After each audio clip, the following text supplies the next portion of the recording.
আসসালামু আলাইকুম বোনেরা আমার আর মাত্র একটি দিন খুব ভালো করে ভেবে দেখুন আর মাত্র একটি দিন আগামীকাল সূর্য ডোবার পরই শুরু হয়ে যাচ্ছে সেই রাত যে রাতের জন্য আমরা সারাটা বছর ৩৬৫ দিন চাতক পাখির মতো অপেক্ষা করে থাকি আপনাদের কাছে আমার একটা প্রশ্ন আপনারা কি জানেন আগামীকালের সেই মহামূল্যবান রাতটির জন্য প্রস্তুতি কিন্তু আগামীকাল নিলে চলবে না প্রস্তুতি নিতে হয় আজ থেকে এই মুহূর্ত থেকে যদি আগামীকাল রাতে শবে কদর পেয়েও ক্লান্তির কারণে ঘুমের কারণে বা সংসারের ঝামেলার কারণে আমরা রাতটাকে কাজে লাগাতে না পারি তাহলে আমাকে বলুন তো বোন এই যে পুরো ১ মাস আমরা রোজা রাখলাম কষ্ট করলাম এই রমজানের আর কি মানে থাকবে আমাদের জীবনে আজকের এই ভিডিওটি কোনো সাধারণ ইসলামিক ভিডিও নয় আমি আপনাদের বোন হিসেবে আপনাদের একজন শুভাকাঙ্ক্ষী হিসেবে বলছি আজকের এই আলোচনাটি আপনার জীবনের অন্যতম গুরুত্বপূর্ণ একটি ভিডিও হতে পারে হয়তো এই ভিডিওটি আপনার এবারের শবে কদরকে পুরোপুরি বদলে দেবে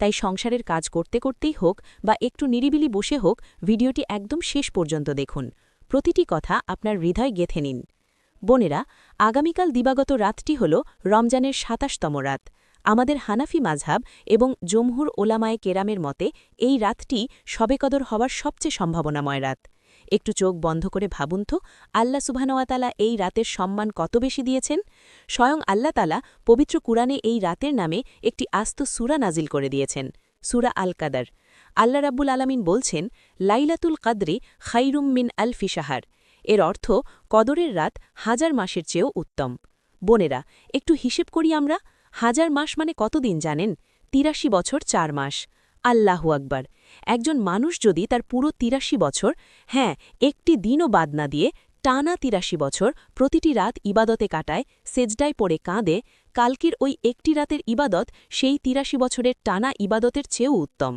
আল্লাহ বলেননি সমান বলেছেন উত্তম বা আরও শ্রেষ্ঠ সহি বুখারি ও মুসলিমের বর্ণনায় এসেছে রাসূল সাল্লাল্লাহু আলাইহি ওয়াসাল্লাম এই শেষ দশকের জন্য বিশেষ করে কদরের রাতের জন্য এত বেশি উদ্গ্রীব থাকতেন যে তিনি তার ইবাদতের মাত্রা বহুগুণ বাড়িয়ে দিতেন আগামীকাল রাতে কি হবে জানেন আসমান থেকে স্বয়ং জিব্রাইল আলাইহিসসালাম হাজার হাজার লক্ষ লক্ষ ফেরেশতা নিয়ে এই পৃথিবীতে নেমে আসবেন পুরো পৃথিবী ফেরেশতাদের ভিড়ে ভরে যাবে তারা প্রতিটি ঘরে ঘরে যাবেন যেখানে আল্লাহর বান্দাবান্দিরা ইবাদত করছে কাঁদছে তাদের সাথে তারা আমিন আমিন বলবে বোনেরা আমার কালকের রাতটি কোনো সাধারণ রাত নয় এটি ভাগ্য রজনী আগামী ১ বছর আপনার জীবনে কি ঘটবে আপনার রিজিক আপনার সন্তানের ভবিষ্যৎ আপনার হায়াত সবকিছুর ফয়সালা হবে কালকের ওই শান্ত স্নিগ্ধ রাতে আমরা কি প্রস্তুত সেই মহান অতিথিকে বরণ করে নেবার জন্য আমরা দুনিয়ার জীবনের কত কিছুর জন্য মাসের পর মাস প্রস্তুতি নিই তাই না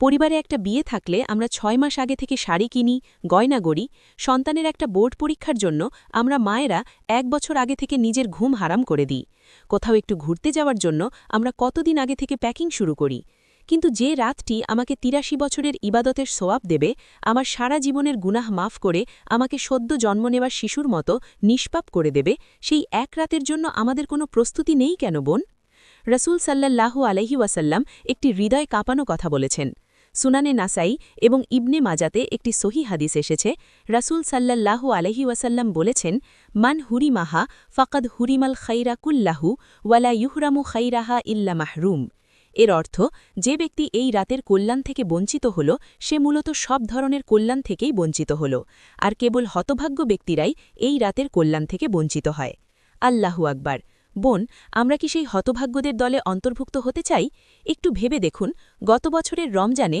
শবে কদরের রাতে আমাদের অনেক আপনজন বেঁচেছিলেন আজ তারা কবরের বাসিন্দা আগামী বছরের রমজান আগামী বছরের শবে কদর আমি আপনি পাব কিনা তার কি কোনো গ্যারান্টি আছে নেই হয়তো কালকের রাতটি আমার জীবনের শেষ শবে কদর হয়তো কালকের সুযোগটাই আমার জান্নাত কামিয়ে নেওয়ার শেষ সুযোগ এই সুযোগ যদি আমি আলসেমি করে ঘুমিয়ে বা সংসারের অপ্রয়োজনীয় কাজে পার করে দিই তবে রোজে হাসরের ময়দানে আফসোস করা ছাড়া আমার আর কিছুই করার থাকবে না তাহলে বোনেরা আমরা কি করব কালকের এই মহামূল্যবান রাতের জন্য আজ থেকে এখন থেকেই আমাদের প্রস্তুতি শুরু করতে হবে আমি আপনাদের একজন বোন হিসেবে খুব গুছিয়ে ধাপে ধাপে বাস্তব কিছু প্রস্তুতির কথা বলছি আপনারা এগুলো আজই মিলিয়ে নিন সবার আগে দরকার আপনার নিয়াত সহি বুখারির প্রথম হাদিস ইন্নামাল আমালু বিন নিয়াত নিশ্চয়ই কাজের ফলাফল নিয়তের উপর নির্ভরশীল আজ এই মুহূর্তেই মনে মনে দৃঢ় সংকল্প করুন, হে আল্লাহ, আমি আগামীকাল রাতে কেবল তোমার জন্য জেগে থাকব, কোনো ক্লান্তি আমাকে আটকাতে পারবে না। মন থেকে দুনিয়ার সব চিন্তা, কেনাকাটা, ঈদের ড্রেস, সংসারের হিসেব নিকাশ আগামীকালের জন্য পুরোপুরি ঝেড়ে ফেলুন। কাল রাতে আমি আর আমার রাব, মাঝে আর কেউ থাকবে না, এই মানসিক প্রস্তুতি আজই নিয়ে নিন। আপনি মা, আপনি স্ত্রী, আপনি একা জাগলে হবে না। আজই আপনার স্বামীকে, বড় সন্তানদের ডেকে বলে দিন, আগামীকাল রাতে কিন্তু আমাদের কাউকে ঘুমালে চলবে না, আমরা সবাই মিলে ইবাদাত করব। সহি বুখারি ও মুসলিমের হাদিসে এসেছে, রাসূল সাল্লাল্লাহু আলাইহি ওয়াসাল্লাম শেষ দশকে নিজে রাত জাগতেন এবং তার পরিবারের সদস্যদেরও জাগিয়ে দিতেন। আপনি আজই পরিকল্পনা করুন, ছোট বাচ্চা থাকলে তাকে কিভাবে আগে আগে ঘুম পাড়িয়ে দেবেন, যাতে রাতে সে আপনাকে বিরক্ত না করে। আমার গৃহিণী বোনেরা, আপনাদের সবচেয়ে বড় সমস্যা হল রান্নাঘর। কাল সারাদিন যদি আপনি চুলার পাড়ে দাঁড়িয়ে রান্না করেন, ইফতার বানান, তবে রাতে ক্লান্তিতে আপনার শরীর ভেঙে আসবে, জায়নামাজে বসে আপনি ঢুলে ঢুলে পড়বেন। তাই আমি জোর হাত করে বলছি, আজই আগামীকালের রান্নার বড় অংশটা করে রাখুন। গোশত আজই রান্না করে ফ্রিজে রাখুন, পেঁয়াজ মরিচ আজই কেটে রাখুন। আগামীকালের সেহেরি খাবার আজ রাতেই এমনভাবে প্রস্তুত করে রাখুন যেন কাল শুধু গরম করে খাওয়া যায়। কালকের জন্য ঘরদোর আজই গুছিয়ে রাখুন, কাল যেন আপনাকে কোনো ভারী কাজ করতে না হয়। বাচ্চার ফিডার, দুধ, পানি সব আজ রাতেই এমন জায়গায় গুছিয়ে রাখুন যেন কাল রাতে ইবাদত ছেড়ে বারবার উঠতে না হয়। বোনেরা, এখানে একটু থামছি। আমি জানি আপনারা গভীর মনোযোগ দিয়ে কথাগুলো শুনছেন। আপনি যদি এখনও আমাদের এই চ্যানেলটি সাবস্ক্রাইব না করে থাকেন, তবে এক্ষুনি করে নিন, কারণ রমজানের এই শেষ দিনগুলোতে এবং ঈদের আগে প্রতিদিন আপনাদের জন্য এমন জীবন ঘনিষ্ঠ ও গুরুত্বপূর্ণ ভিডিও আসছে। সাবস্ক্রাইব করা না থাকলে এই মহামূল্যবান আলোচনাগুলো আপনার মিস হয়ে যাবে। তাই ভিডিওর নিচে থাকা সাবস্ক্রাইব বাটনে এক্ষুনি একটু ক্লিক করে দিন। আপনার মাত্র 1 সেকেন্ড সময় লাগবে। বোনেরা, শরীর ঠিক না থাকলে আপনি ইবাদত করবেন কিভাবে? আজ রাতে খুব তাড়াতাড়ি ঘুমিয়ে পড়বেন, কোনো অহেতুক আড্ডায় বা মোবাইলে সময় নষ্ট করবেন না। আর আগামীকাল জোহরের নামাজের পর অবশ্যই 30 থেকে 45 মিনিট ঘুমিয়ে নেবেন। এটাকে কাইলুলা বলা হয় এবং এটি একটি সুন্নত আমল। এই দুপুরের ঘুমটা আপনাকে কাল সারা রাত জেগে থাকতে প্রচণ্ড সাহায্য করবে। আর একটি অত্যন্ত জরুরি কথা, আগামীকাল ইফতারে দয়া করে ভাজা পোড়া বা ভারী খাবার খাবেন না। পেট ভরে খেলে রক্ত চলাচলে তারতম্য হয় এবং খুব দ্রুত চোখে ঘুম চলে আসে। একদম হালকা খাবার খাবেন, প্রচুর পানি পান করবেন, শরীরকে সতেজ রাখবেন। যে পাত্র নোংরা, সেখানে কি আপনি খাঁটি দুধ রাখবেন? রাখবেন না। ঠিক তেমনি আমাদের অন্তর যদি গুনাহে ভরা থাকে, অহংকারে ভরা থাকে, তবে আল্লাহর রহমত সেখানে আসবে না। আজ থেকেই বেশি বেশি ইস্তেগফার পড়া শুরু করুন। মনের সব হিসেব নিকাশ আজই করে ফেলুন।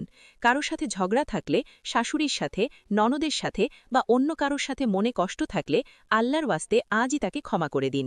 কারোর কাছে ক্ষমা চাওয়ার থাকলে আজই চেয়ে নিন। আর আজ রাতে বসেই একটা ডায়েরিতে লিখে ফেলুন, কাল রাতে আপনি ঠিক কি চাইবেন আল্লাহর কাছে। যখন চাইবেন, যেন কোনো কিছু বাদ না পড়ে যায়। এটি সবচেয়ে ভয়াবহ ফাঁদ।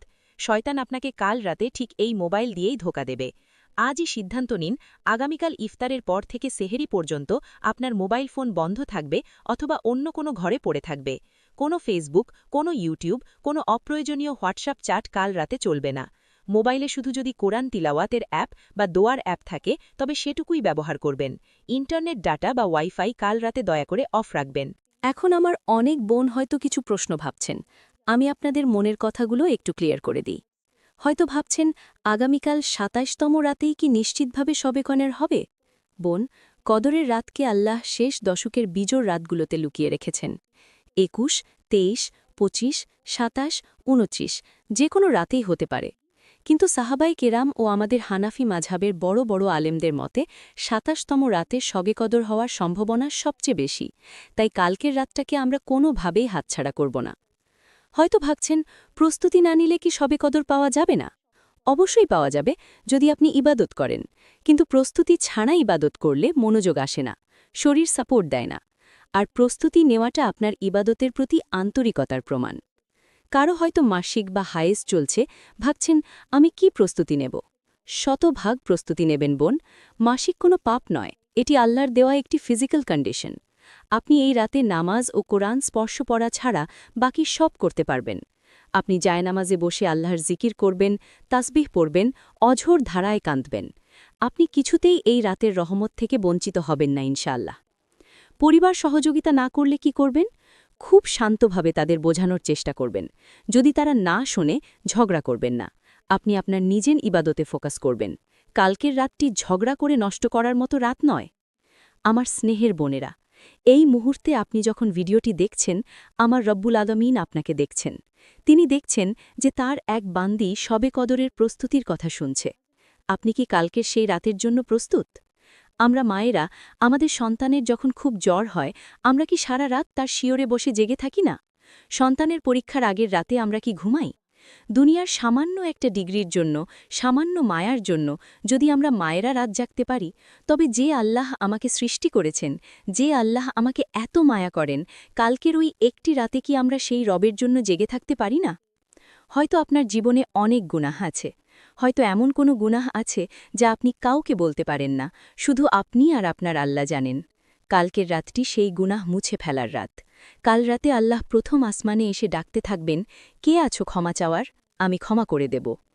আম্মাজান আয়েশা রাদিয়াল্লাহু আনহা, যিনি রাসূলের এত আদরের স্ত্রী ছিলেন, তিনিও শেষ দশকে নিজের বিছানা গুছিয়ে রেখে সারা রাত ইবাদত করতেন। রাসূল তার কোমর শক্ত করে বেঁধে নিতেন ইবাদতের জন্য।